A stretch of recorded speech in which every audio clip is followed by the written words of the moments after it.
Venezuela's opposition leader Juan Guaido makes a triumphant return to Caracas and calls on his supporters to intensify their campaign to topple President Nicolas Maduro. Hundreds of young Algerians staged nationwide demonstrations as concessions by President Abdelaziz Bouteflika failed to calm tensions. And read all about it. Emmanuel Macron sets out proposals for strengthening the EU in newspapers across Europe. He says the bloc has never been needed more since the end of the Second World War.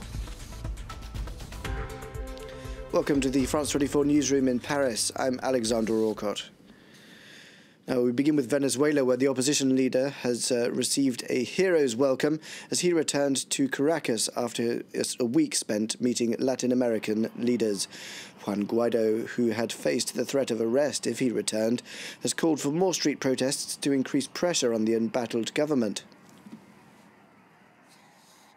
I was able to enter Venezuela thanks to you and your mobilization in all of Venezuela. We feel that today we have made a decisive step towards the conquest of our freedom. This small victory today, this South American tour, this conquest everywhere is thanks to you, Venezuelan people, and it's a reason to celebrate and to honor our victims and our fallen. On Saturday, we'll continue in the streets. All of Venezuela will return to the streets, decided and determined to mobilize in search of their freedom. We will not rest 1 second until freedom is achieved. France 24's Catherine Norris-Trent is in Venezuela for us and earlier explained what to expect to happen in the coming days. What happens next is Juan Guaido has said that he will spend Tuesday meeting with union leaders, with civil service, public sector workers here in Venezuela. He's trying to keep up the momentum. He's urged his supporters to keep on the streets, to keep on demonstrating, to keep up the pressure on Nicolas Maduro and his government. He's also called for more mass rallies in Venezuela across the country this Saturday, hoping to keep up that pressure and hoping that will have some kind of effect.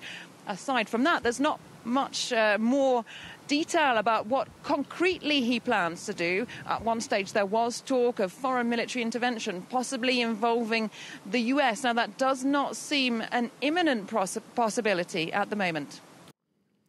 Protests continue in Algeria, where a promise by President Abdelaziz Bouteflika to step down after a year if he wins next month's election has failed to calm tensions. The 82-year-old head of state submitted his candidacy to extend a 20-year rule on Sunday, this despite currently being in a medical facility in Geneva, Switzerland, and he's yet to be seen at all in public this year. Young people in particular are angered by an economic downturn and rampant corruption in the country that is affecting them the most, as Peter O'Brien explains. They want a new leader, but not just because they think the 82-year-old president is unfit to lead. There's also growing unease about the future of the economy and rising resentment over corruption. More than 1 in 10 Algerians are unemployed, and among the young this figure is far higher. This matters because the average age of the population is 28 years old. It's young people in particular who are taking part in the rare protests. Previously, the government has maintained stability by creating affordable housing, handing out generous loans and investing in infrastructure. But it's overspent. Algeria has a huge fiscal deficit and the value of its imports exceeds that of its exports. There's now little money to sustain the projects and schemes that kept dissatisfaction at bay. The government can no longer solely rely on oil to fund its spending. A few years ago, oil prices began to drop. The slump has slowed Algeria's economy down to almost a standstill. In addition to their economic woes, people are also angry about corruption. In recent years, various scandals have led to the sacking of several top officials. Protesters see corruption as an endemic problem, which the current president has failed to stop over 4 terms in office. Well, given President Bouteflika's advanced years and ailing condition, why is it that the ruling party is so keen to put him forward for a 5th term? That's a question we put earlier to Michael Wills from Oxford University. I think basically it's a compromise. It avoids upsetting the sort of delicate equilibrium of power between various individuals and groups at the top of the political leadership.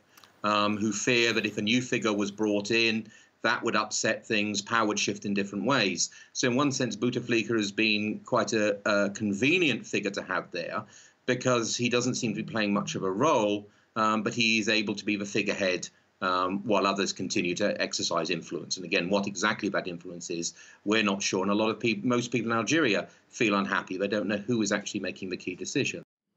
Moving on to other news now, and a spokesman from the US-backed Syrian Democratic Forces says almost 200 Islamic State group fighters have surrendered near Baghouz, the last of the extremists' territory. They were evacuated along with a group of some 3,000 from the area, which has come under heavy bombardment as the US-led coalition tries to score a final victory. The SDF spokesman added that they think around 1,000 militants remain in the village near the Iraq border, along with an additional civilians which are harming the advance. James Facina has more on the battle. It's the final assault. Planes from the international coalition fire at the remaining jihadists, hidden inside the small village of Baghouz. Keep us up to date with your position, please. The pilots are helped by the Kurdish forces on the ground, who relay the enemy's location.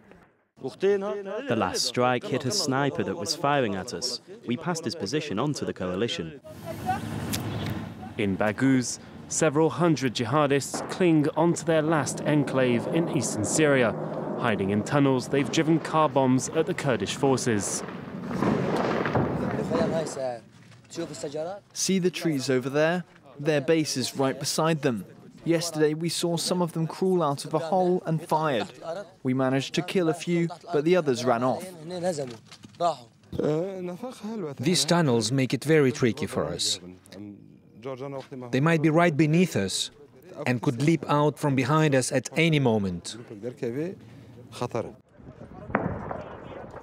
The international coalition has surrounded the village and is determined to eliminate the last jihadists, no matter how long it'll take. One of the largest US-based Jewish advocacy groups has praised the Vatican's decision to open the archives of Pius XII, the Pope during World War II. The American Jewish Committee, which will meet with the Pope in the Vatican this week, has been calling for the archives to be opened for more than 30 years to shed light on his activities during the dark period of history. Well, the current Pope, Pope Francis, said the secret archives will be open in 12 months' time. The French president has written an opinion piece that's set to be published in newspapers in multiple languages across Europe this Tuesday, listing proposals that would strengthen the European Union.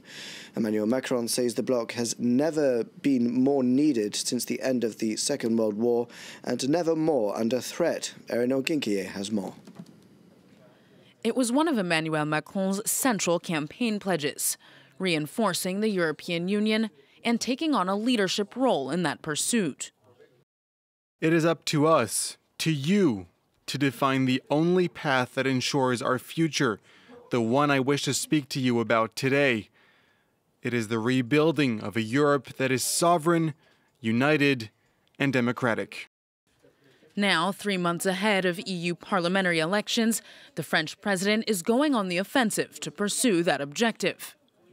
In a letter addressed directly to European citizens, President Macron outlined his vision for the future of the EU, with a list of suggested initiatives, all with the stated goal of strengthening European integration. Faced with concerns about the upcoming elections, Macron proposes the creation of an EU-wide agency tasked with protecting elections from foreign intervention and cyber attacks. The president has also suggested banning foreign powers from financing EU political parties. Amid the bloc's failure to resolve the political crisis over migration, the French president suggests reforming the Schengen area and centralizing EU migration policy.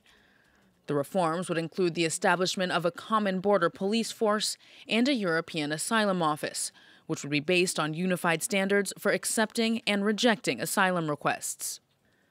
Emmanuel Macron's appeal also lays out suggestions for strengthening European leadership and progress. He urges EU leaders to reform trade policy, notably by banning businesses that compromise Europe's strategic interests. And with the goal of recovering the spirit of progress, he calls for European leadership in climate issues. To do so, the French president suggests the creation of a European climate bank to finance the ecological transition. Now, in a new escalation in the diplomatic row between Beijing and Ottawa, China has said it suspects the detained former Canadian diplomat Michael Kovrig of spying and stealing state secrets. Here's how the Canadian Prime Minister Justin Trudeau has reacted. We are obviously very concerned with this position that China has taken. It is unfortunate that China continues to move forward on these arbitrary detentions. We will continue to stand up for these Canadians. Well, the diplomatic row between the countries stems from the arrest of Huawei executive Meng Wanzhou at Vancouver Airport in December. And the new allegations come just 3 days after Canada launched the extradition process against Meng, angering Beijing. The daughter of Huawei's founder is wanted in the US on fraud charges for allegedly violating Iran's sanctions and lying about it to US banks. Meng herself has also launched a legal proceeding against the Canadian government. Dozens of homes in Alabama have been turned into nothing more than splintered lumber and twisted metal after the deadliest U.S. tornado in almost 6 years. At least 23 people have been killed, some of them children, and the death toll is expected to rise as rescue crews use drones and dogs in the search for survivors. Cami Nedelek has the details. Among the trees and homes reduced to debris, rescue workers and volunteers began the second day of their search. When winds of almost 270 kilometres ripped through the states of Alabama and Georgia on Sunday, all residents could do was hide and pray. My babies, I just covered them just like this and calling on Jesus. Just kept saying, Jesus, cover us, Jesus. Some debris travelled almost a kilometre away from its original location. Local authorities have described the damage as catastrophic. It's the worst natural disaster to have ever hit Lee County. In the town of Beauregard, entire buildings were flattened. We lost children, mothers, fathers, neighbors, and friends. To know Alabama is to know that we are a tight-knit community of people. And today, each of us mourns the loss of life of our fellow Alabamians. President Donald Trump instructed the Federal Emergency Management Agency to help deal with what is the deadliest series of U.S. tornadoes in 6 years. It was just terrible. You look at the areas affected, and probably nobody made it out of that path. That path was brutal. To the community of Lee County, we grieve by your side, and we pledge our unwavering support to help you rebuild from the very depths of this horrible tragedy. In the neighbouring state of Georgia, numerous homes were also destroyed and thousands of people remain without power. And finally, millions of people have taken to the streets of Rio de Janeiro, filling them with music, dancing and colour during its world-famous carnival. Some partygoers have been wearing orange to poke fun at an investigation concerning the son of Brazil's new president, Jair Bolsonaro, while many more, some coming from far and wide, just came along to enjoy the party. Owen Barnell has more.